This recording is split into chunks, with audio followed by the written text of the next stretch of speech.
Today, I'm answering your questions. And the first question is, what's the difference between a detox and a cleanse? And the major difference would be typically we think of as a cleanse as like a colon clear, where you're just having more bowel movements and cleaning out your colon, where a detox is a program that's supporting your body to naturally detoxify itself. And you have 4 organs in your body that support detoxification. The first one is your skin, and that's your largest organ in your body. And then your liver, your kidney, and your colon.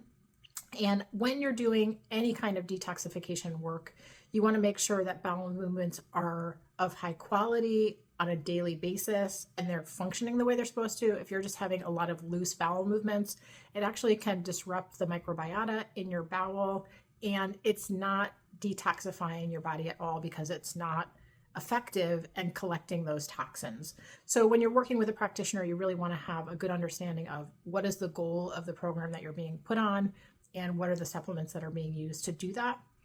I also think of a detox as like an oil change in your car, where if you don't do the oil change in your car, eventually your engine gets gunked up and doesn't work right. And your body is the same way. If you're not routinely detoxifying, your body gets gunked up with toxins and it disrupts things like your hormonal balance. And you want to do that at least once a year. All right, the next question is, any advice on weight gain? I tried removing seed oils and cleaning up my diet, but nothing is working. I hear you. And that's a big red flag. If you are doing all the things and you are still not losing weight, there is some kind of imbalance within the body, and anything can cause anything. Everything in your body is connected to everything else. So you need to figure out where the root cause of that weight gain is coming from. Is it a blood sugar issue? Is it a thyroid issue? Is it based in your adrenal glands and a cortisol issue? Everyone is different, and every client that I see, there is a totally different recipe, because what might be right for one person isn't necessarily right for the next person. So I use muscle testing with my clients to figure out where is the root cause of that issue coming from, and then how do we best support that particular body so that you can start losing weight. So if you've tried the traditional routes, exercise, the right diet, removing things like seed oils, that's all a great start. But if you're still not having success, it might be the time to take the next step to really figure out what is the root cause of that problem. Where is it coming from? Okay, so the next question is, how do I know what a portion size is for raw vegetables? I love to snack on raw vegetables like carrots, but I'm not sure how many to eat. If you are eating a whole foods diet, so that would be fruits, vegetables, meat, nuts, and good quality oils like olive oil, coconut oil, butter, you're really not going to overeat those things, except for nuts. Nuts are an easy one to overindulge in, but raw vegetables, you can't overeat cucumbers, kale, and carrots. We're all going to overeat things like cookies, chips, and ice cream, but if you're eating raw vegetables, there is no limit. Enjoy as many as you would like. As for nuts, though, if you're eating nuts, about a quarter cup is a good serving of nuts. And that is a great snack, but it's really easy to overindulge with the nuts. So make sure that you're just using a quarter cup of nuts if you're having those for a snack. That would be a good portion size for that. As for raw veggies, sky's the limit, however many you want to eat. Okay, the next question is, I've been perimenopausal since age 41. Over the past year, it has been progressively getting worse. The hot flashes are terrible. I cycle through being on fire and freezing cold and sweating. I am also very irritable and anxious. And this goes back to figuring out where the root cause of the problem is stemming from. There is some kind of imbalance in the body that is causing that to happen. And a lot of times we see this in hormone levels, but it's not the hormones that are causing the problem. It is some organ in your body that is creating the disruption to happen in the hormones, and figuring out which specific organ is doing that, and then supporting that part of you so that you don't have the hormone imbalance to begin with. Is there a natural supplement to help with menopause symptoms?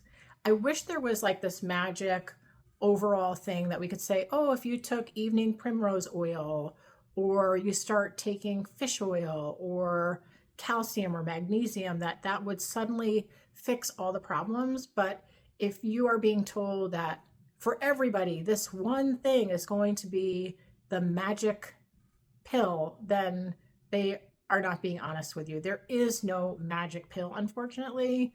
Diet is so important to help balance those hormones, and eating a whole foods diet, one that's based in fruits and vegetables, nuts and meat, that is a good start, but then also figuring out where is the imbalance in your body happening. And for me, I use muscle testing with my clients to figure out where in the body is that happening. And that can often pick up on imbalances decades before you're going to see it in an actual lab test or in some kind of diagnostic imaging like a CAT scan or an MRI. You want to catch this stuff as early as you possibly can so that you can help support the body nutritionally so that it can function the way it was meant to function in the first place and remove whatever imbalance is happening. Okay, the next question is, I can't sleep. Help. That's all they said. And this is so frustrating.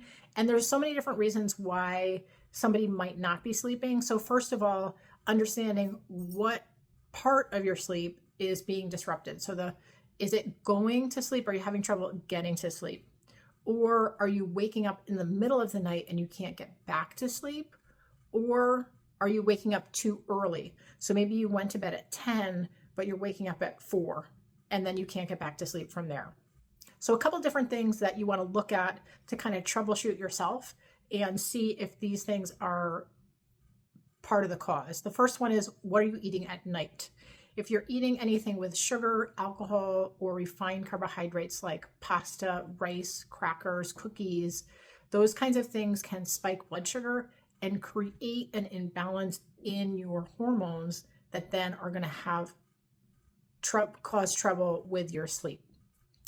If you're waking up throughout the night at some point and it's the same time every single night, that may be rooted in a specific organ. And if you look at the Chinese body clock, that shows what organs your body is working on at different times during the day and night.